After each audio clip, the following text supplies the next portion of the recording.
One day in the fall, we came into social studies, and our teacher, Miss Funk, told us we were going to be starting a big new project today. She explained to us the 20-time concept and how we could choose whatever we wanted and basically do it how we wanted to do. Then she started talking about the possible outcomes. She talked about how success can be different for every person and that success is not just achieving your original goal. You can even find success in failure. No way, I thought to myself. Failure is failure, and there was no way I was going to fail this project. It was going to be pretty easy. I had my mind set on doing a cancer research fundraiser, and that was what I was going to do. My motivation was that when I was in second grade, my mom was diagnosed with breast cancer. I wasn't really sure what was going on. All I knew was that my mom was sick. A lot of parents were volunteering to help out around the house and cook us meals, and I wondered why. I later found out that she had stage 1 breast cancer. I really wanted to help families who were going through the same thing and educate those who didn't know about it. Since I didn't know much about it, I assumed others wouldn't either. All of this influenced me to pursue this for my project, but what I didn't realize was that this required a lot more effort than I thought I was going to have to put in. I started to research all the different organizations and facts about breast cancer. Like, I could tell you that 1 in 8 women will be diagnosed with breast cancer in their lifetimes. That's 4 girls in my class alone. Or that Massachusetts has a 21 to 22 person death rate per 100,000. But I can't tell you how to organize a fundraiser. I planned out the whole thing in my head. It was basically perfect. But unfortunately, it never got past that stage.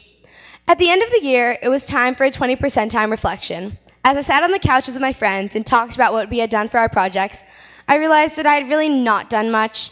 Most classes, I was helping my friends with their projects instead of working on mine. I'm pretty sure I was just subconsciously avoiding doing my project. A few reasons my project was not a success is I'm a procrastinator, I didn't have a realistic goal, and mainly my heart wasn't in it. I tend to do things at the last minute, but I usually get them done before the deadline though. This time, unfortunately, that was not the case. As the end of the year approached, I kept pushing everything off and realized I had so much to do, I didn't even know where to start. So I stopped. I was mainly focused on the end result, and I didn't really think about the steps it would take to get there.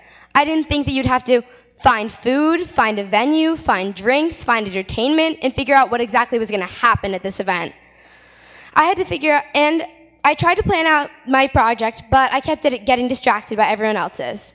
My project was just not as interesting to me as theirs were to them. When I came up with my idea, I wasn't really thinking about my feelings about the project. My mindset was that this would be a good way to give back, and it's cool to say you've organized a fundraiser. I mean, who doesn't want to say they've raised thousands of dollars for cancer research? Well, I did. I did not really think about all the work I would have to put in or whether I really wanted to do this. I didn't have a lot of motivation or drive because my heart mainly really wasn't in it. A lot of people were just blowing through their projects, and I wondered why it was so hard for me. I soon found out that they really had a passion for their projects. Even though this project is very important to me and I have a strong personal tie to it, I just didn't have the passion. I started coming up with ideas for things that I would have loved to have done. Why didn't I learn to play the guitar or to bake or learn a new language or volunteer to teach kids how to play soccer? These are all things I'm passionate about and know I would have been successful in. I think the quote, "Winning is great, sure, but if you are really going to do something in life, the secret is learning how to lose." Nobody goes undefeated all the time. If you can pick up after a crushing defeat and go on to win again, you are going to be a champion someday. By Wilma Rudolph. I think this quote really illustrates my process. This project, unfortunately, was my crushing defeat. Now I must get up, dust myself off, and try again. Overall, this project was a new experience where I was pushed out of my comfort zone and I did not have the passion or drive to complete this task. I realize now that Ms. Funk was right. You can find success in failure. Although some of you may qualify my project as a failure, I do not. Failure is qualified as a lack of success. Even though I did not succeed in achieving my original goal, I did succeed in learning some very important life lessons, doing your work with passion and finding your successes in your failures.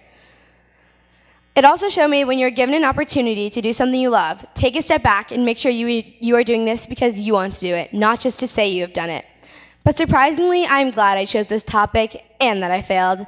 I think that I learned more lessons here than I would have learned in a project where I knew I would succeed. This project was a challenge to me, and I look forward to rising to new challenges in the future and hope you do too.